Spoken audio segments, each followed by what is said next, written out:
சொல்லுவது கஷ்டமா பொத்தி பொத்தி வச்சதென்ன என்னென்னவோ இஷ்டமா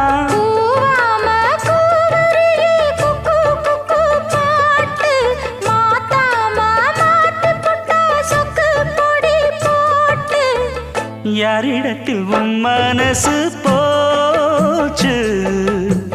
நூலை போல உன் உடம்பு ஆச்சு